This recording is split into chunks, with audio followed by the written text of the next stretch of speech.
This is the classic Italian tiramisu I've been making since 2020. I start by preparing 2 cups of espresso and mixing it with amaretto liqueur and sugar.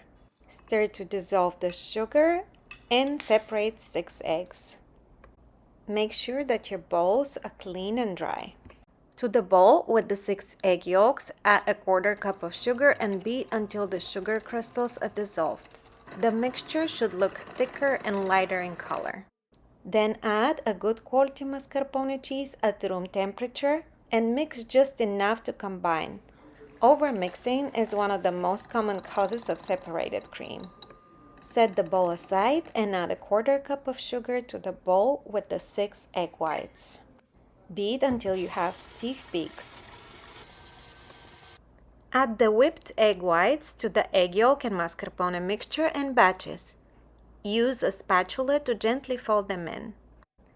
Now that the cream is ready, let me show you how I assemble the tiramisu. I start with a thin layer of cream on the bottom of a baking dish. Then I dip ladyfingers in the espresso mixture and arrange them parallel to the long side of the dish. Dunk each ladyfinger in the espresso for only 1 to 2 seconds. If they soak too long, the tiramisu will become soggy.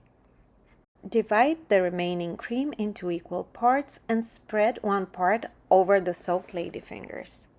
Continue dipping ladyfingers in espresso and arranging them on top of the cream. My baking dish was 9 times 13 inches and I used 36 ladyfingers. That makes 18 ladyfingers per layer. Finish with the last of the cream, cover and refrigerate for at least 6 hours. Dust with unsweetened cacao or cocoa powder right before serving. And finally, the moment we've all been waiting for.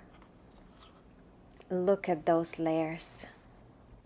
This tiramisu is rich but not too sweet. The ladyfingers are soft from the espresso, but they hold their shape very well. This is the only dessert that my husband wants for his birthday.